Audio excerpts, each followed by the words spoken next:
Meus amigos e meus irmãos, bom dia, boa tarde e boa noite. Nós somos resgatados da nossa vil maneira de viver. Nós somos resgatados do nosso afastamento de Deus por ato soberano de Jesus, pela graça redentora, pelo seu sangue derramado na cruz, pelo seu sacrifício perfeito, não de homem nem de mulher, nem de nenhuma instituição, mas exatamente e unicamente pelo amor de Deus manifesto em seu Filho amado Jesus Cristo. Jesus Cristo afirma isso no Evangelho de Marcos, capítulo 10, versículo 45. E o próprio Filho do Homem não veio para ser servido, mas para servir e entregar a sua vida em resgate de muita gente. Tudo aquilo que falar contra esse ato redentor, tudo que falar contra esse ato reconciliador, tudo que falar contra o que está disposto nas Escrituras Sagradas é considerado anticristianismo. Todos os biblistas, teólogos cristãos, todos os evangelistas e mestres sabem que se a Bíblia for examinada por pessoas sábias e pessoas isentas de qualquer apologia, nós vamos constatar essa verdade, a obra redentora de Jesus. Teorias de vidas sucessivas, lei karmática, de que Deus precisa da intervenção do homem para que o homem seja salvo, a participação do homem na salvação, o processo reencarnatório, tudo isso são artifícios humanistas já de longa data que visam única e exclusivamente lançar descrédito não aos cristãos, mas descrédito aos indoutos e aos ingênuos quanto à verdade que está contida no Evangelho. Porque a verdade que está contida no Evangelho é essa, o sacrifício perfeito de Jesus em nosso favor. Processo reencarnatório, vidas sucessivas, isso é um pressuposto antigo, milenar, muito anterior a Jesus, e que no século XIX o codificador introduziu esse conceito, esse pressuposto na Europa Ocidental, na tentativa de encobrir o que ele havia feito. E o que é que ele fez? Ele, quando leu as Escrituras, constatou que Jesus se apresenta nas Escrituras Sagradas essencialmente como soberano e como Senhor. Aparece como mestre pelos seus ensinamentos, mas aparece como soberano e Senhor por tudo aquilo que ele exerceu, e exerceu soberanamente. Mas no século XIX, o movimento humanista e iluminista não suportava as soberanias, com muita razão. As soberanias pelo abuso dos governos aristocráticos, a soberania que vinha, por exemplo, da Igreja Católica Apostólica Romana, hermética e também dogmática, muitas vezes opressora, não divulgando o verdadeiro cristianismo, e isso é histórico, isso é de conhecimento público, não é nada apologético, para tentar encobrir a verdade, para tentar encobrir os atos soberanos de Jesus, como a anulação dos pecados, a redenção e a reconciliação. Esse conceito reencarnatório foi introduzido na Europa como uma peça de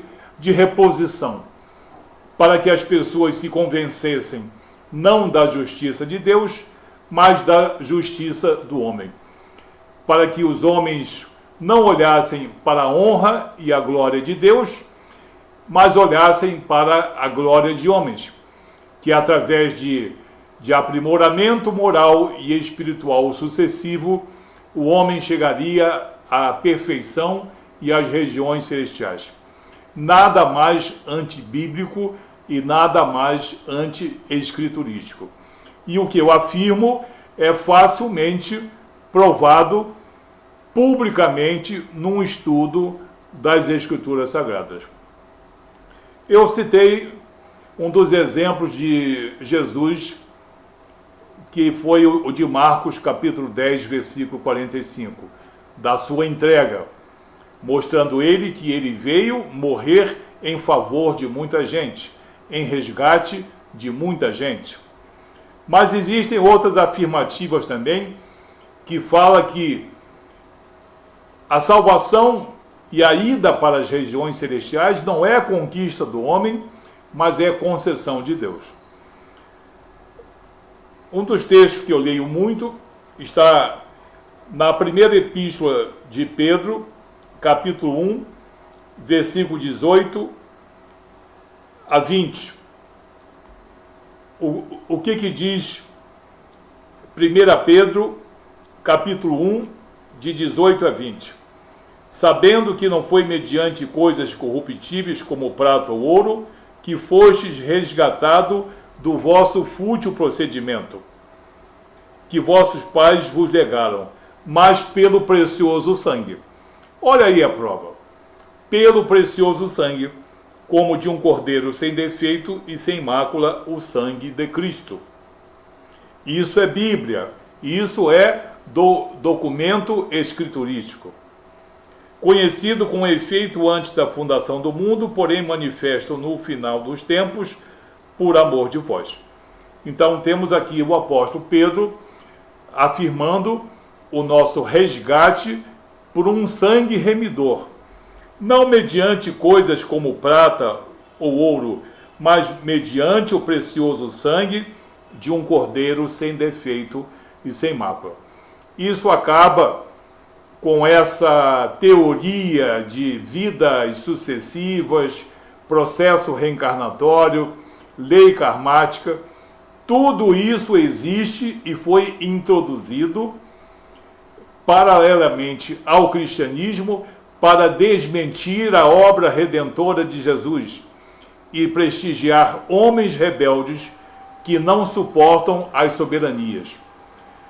Porque há os humanistas, mas há os humanistas que detestam a obra redentora de Jesus, porque essa obra redentora torna o homem, como dizem as Escrituras, em vermezinho de Jacó. Muito bem. Uma outra passagem que mostra que nós não somos resgatados por vidas sucessivas, mas sim pelo processo redentor que há em Cristo Jesus. Nós temos uma passagem do apóstolo Paulo em Gálatas. Gálatas, capítulo 1, versículos 2, 3 e 4. O que dizem essas passagens? E todos os irmãos, meus companheiros, as igrejas da Galácia, graça a vós outros e paz da parte de Deus, nosso Pai, e do nosso Senhor Jesus Cristo, o qual se entregou a si mesmo pelos nossos pecados, o qual se ofereceu, se entregou a si mesmo pelos nossos pecados, para nos desarraigar deste mundo perverso, segundo a vontade de nosso Deus e Pai, a quem seja a glória pelos séculos dos séculos. Amém. Muito bem. Pedro e agora Paulo, na sua envergadura e autoridade apostólica, concedida por Jesus e concedida pelo Espírito Santo de Deus, por ensinamento direto, por revelação, não por sabedoria humana. Como está escrito em Atos dos Apóstolos, capítulo 9, versículos 15, 16 e também 17. Quando Jesus escolhe Paulo, comissiona Paulo, capacita Paulo, envia o apóstolo Paulo. Muito bem. Uma outra passagem que mostra que a salvação do homem é pela obra redentora de Jesus, está também dita pelo apóstolo Paulo, agora na carta aos Efésios, no capítulo 1, versículo 7. O que diz o versículo 7? No qual Jesus temos a redenção, pelo seu sangue, a remissão dos pecados, segundo a riqueza de sua graça. Segundo a riqueza de sua graça. Não tem nada a ver aqui com o homem ou o espírito do homem resgatando-se a si mesmo. Mas a Bíblia é bastante clara no resgate do homem através do sangue remidor de Jesus. Vamos ver uma outra passagem. Temos aqui, por exemplo, em Hebreus, capítulo 9, versículos 27 e 28. Uma passagem irrefutável. Mas quem detesta a obra redentora de Jesus procura dar o máximo de descrédito a essa passagem.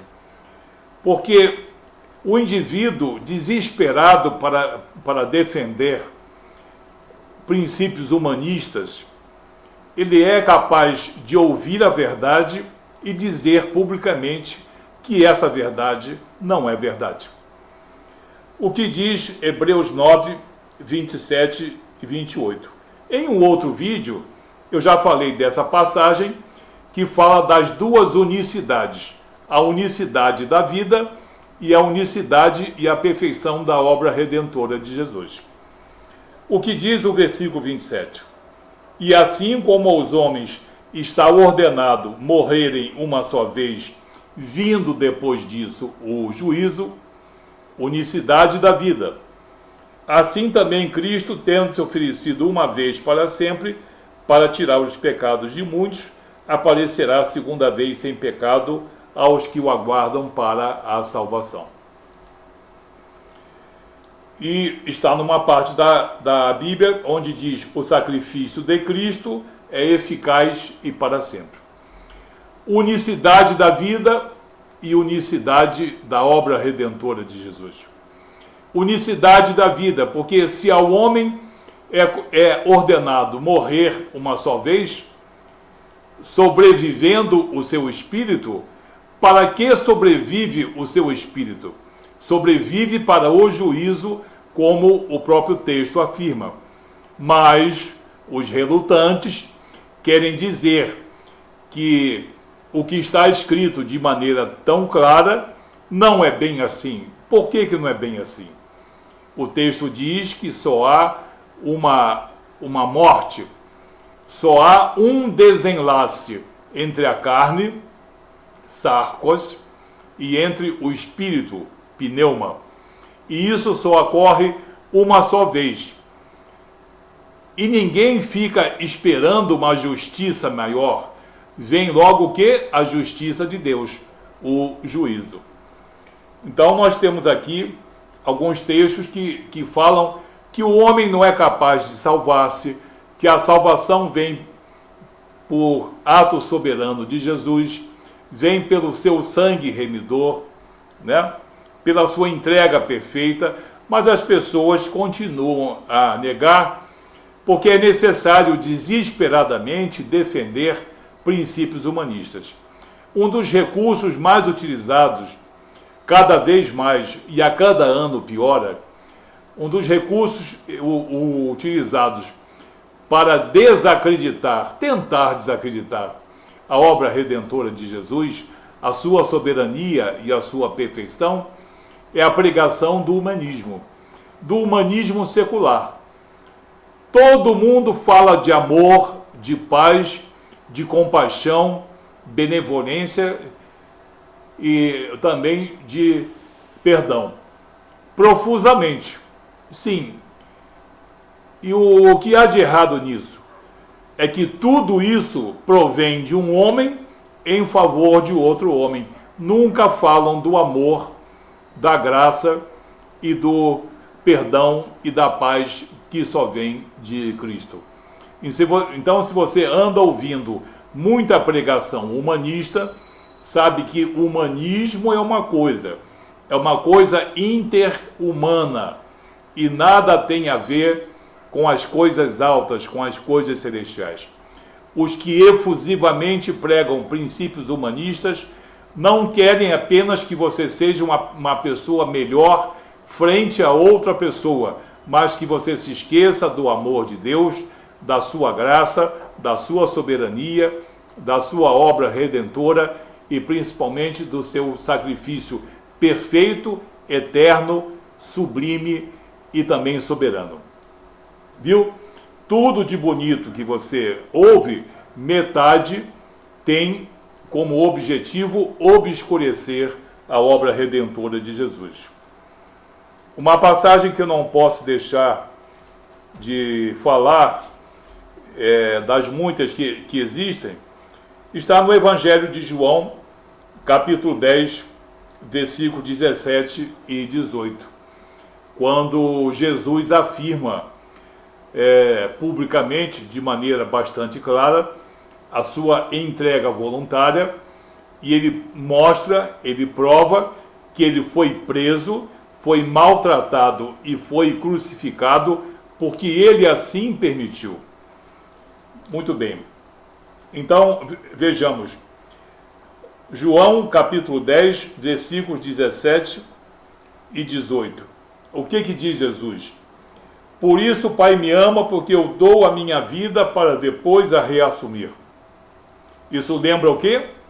Significa o quê? Morte voluntária e ressurreição. Ninguém a tira de mim, pelo contrário, eu espontaneamente a dou. Se Jesus foi preso, crucificado e morto, tudo isso aconteceu com a sua permissão. Não foi pela força do braço dos romanos ou dos guardas judeus, dos guardas hebreus, mas pela permissão dele para que se cumprisse o que está escrito nas Escrituras Sagradas. Ninguém a tira de mim, pelo contrário, eu espontaneamente a dou. As pessoas leem 5 a 10 vezes essa passagem e dizem que não é assim, e dizem que nós cristãos não entendemos. Tenho autoridade para a entregar e também para reavê-la. Este mandato eu recebi de meu Pai. Aí vem algumas confusõezinhas, porque Jesus estava aqui em obediência ao Espírito Santo por estar subordinado, no caso humilhado, à condição de figura humana. Ele estava com toda a sua divindade, porém estava dependente da vontade soberana de Deus Pai pelo Espírito Santo de Deus.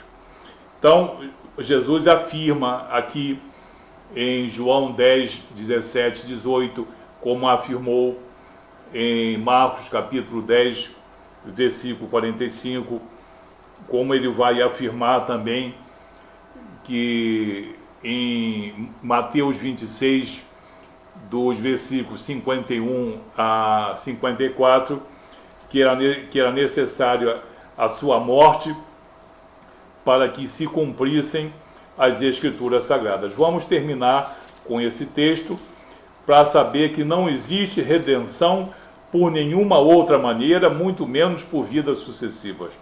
Mas sim, temos uma só vida e uma só oportunidade para sermos salvos. É lógico que isso não agrada aos princípios humanistas. Em Mateus 26, do 51 ao 54, eu vou ler. E eis que um dos que estavam com Jesus, estendendo a mão, sacou da espada e, golpeando o servo do sumo sacerdote, cortou-lhe a orelha. Então Jesus disse: embainha tua espada, pois todos os que lançam mão da espada, a espada perecerão.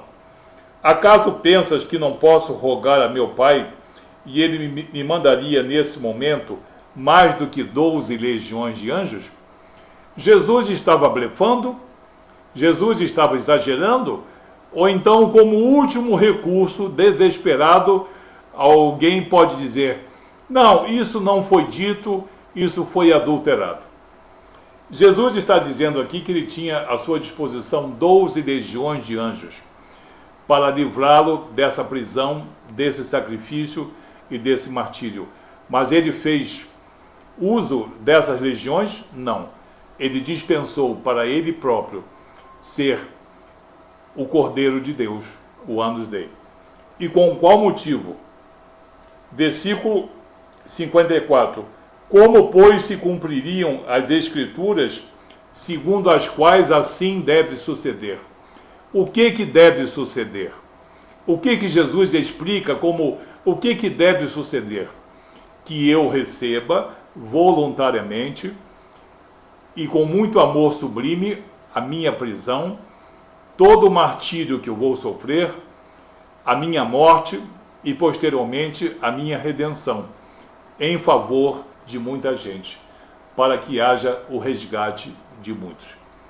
Só existe uma vida, e nessa vida nós precisamos aceitar Jesus como soberano, como Senhor, como autor e consumador da salvação, da redenção. Jesus é mestre por tudo aquilo que ele enfatizou em termos de ensinos morais e espirituais.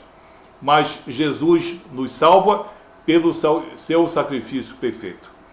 Não existe nada de vidas sucessivas nas Escrituras Sagradas, e todos os textos que são manipulados para tentar provar alguma coisa contrária a essa obra redentora já foram explicadas diversas vezes em outros vídeos.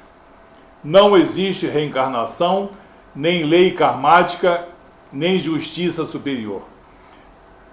Jesus é o que foi escolhido por Deus, juiz de vivos e também juiz de mortos, como o apóstolo Pedro afirma no capítulo 10, versículo 42, e nos mandou pregar ao povo e testificar que ele é quem foi constituído por Deus, juiz de vivos e juiz de mortos.